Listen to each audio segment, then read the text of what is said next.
जो सिलेंडर के बारे में जो हमारे पास लास्ट एग्जांपल या न्यूमेरिकल है आपके पास आपके लिए सिलेंड्रिकल कोऑर्डिनेट सिस्टम के लिए वो आपके सामने है। देखें वो कहता है हॉलो सिलेंडर, एक सिलेंडर है हॉलो टाइप का विद इनर सरफेस रेडियस, यानी कि जिसका अंदरूनी जो रेडियस है वो है 2 मीटर और आउटर रेडियस है 4 मीटर, यानी कि रेडियस में एक चेंज दिखाया गया है, आर की वैल्यूज़ में उसकी लिमिट्स दे दी गई हैं और हाइट भी देखें ये बताई गई है 0 to 6 मीटर है।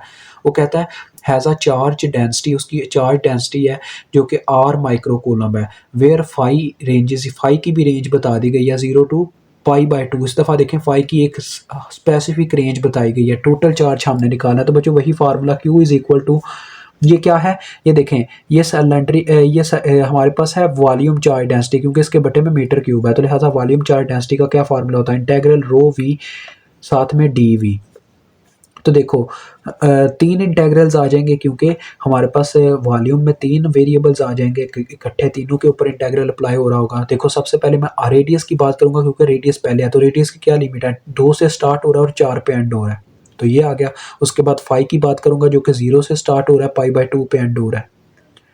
उसके बाद लास्ट में बात करूंगा अपने जी की, जी स्टार्ट हो रहा है 0 पे और एंड हो रहा है 6 पे, तो ये आ गया। आगे अब आप रो वी की इक्वेशन लिख देंगे जो कि आर सिर्फ लिखेंगे, माइक्रो कूलम शूलम सब भूल जाओ। अब डी वी आएगा, डी वी सारे डेरिवेटिव आ जाएंगे सबके। तो देखो बच्चों जो रेडियस के अकॉर्डिंग डेरिवेटिव होता है वो होता है डी आर, और जो फाई के अकॉर्डिंग डेरिवेटिव होता है वो बराबर होता है आर डी फाई के, और जी के अकॉर्डिंग डी जी होता है। ठीक है, ये आ जाएगा सब। अब आप सेटल कर लो इक्वेशन को। देखो आर इस आर के साथ मल्टीप्लाई होकर आर स्केयर हो गया, तो हम सब के इंटेग्रल अलग-अलग कर लेंगे, जिस इंटेग्रल की जहाँ पे वैल्यू बनती है वहाँ पे ले जाएंगे। देखिए ये इंटेग्रल है रेडियस का, तो रेडियस मैं शुरू में ले आऊँगा जो कि आर स्केयर बन रहा है और साथ में उसका डेरिवेटिव भी ले आऊँगा। अब बात आती है दूसरे नंबर पे किसकी, एंगल वाले की, यानी कि फाई की। तो देखो बच्चों फाई यहाँ पे कोई भी मतलब एग्जिस्ट नहीं करता, अब सिर्फ डी फाई या डेरिवेटिव है, तो उसको बस डायरेक्ट यहाँ पे ले आओ। फिर तीसरे नंबर पे बच्चों हमारे पास है जी वाला, तो जी यहाँ पे कोई एग्जिस्ट करता है, जी भी एग्जिस्ट नहीं करता, सिर्फ उसका डेरिवेटिव है, तो ये आ गया।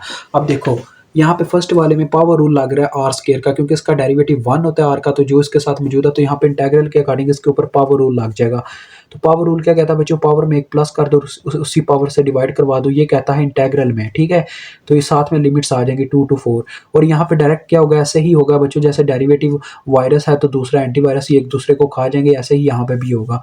तो फाई की लिमिट्स आ जाएंगी डायरेक्ट क्या, π/2 से ऐसे मल्टीप्लाई सेंटर में लिख दो, साथ में जी भी ऐसे ही आ गया 0 to 6। अब पुट करते हैं, देखें Q is equal to R की पावर क्यूब आ रही है 1/3 बच्चों, शुरू में लिख लो ये जो बटे वाला 3 है। अब मैं लिमिट्स पुट करने लगा, देखो आर की पावर क्यूब मतलब कि upper limit minus lower limit करूंगा तो 4 की पावर क्यूब माइनस 2 की पावर क्यूब ऐसे आ जाएगा ये। और उसके बाद दूसरे नंबर पे upper limit minus lower limit ऐसे आ जाएगा इसका, और तीसरे नंबर पे अपर लिमिट 6 माइनस 0 आ जाएगा। अब इन सबको हल करते हैं और हमारे पास आंसर देखते हैं क्या आता है।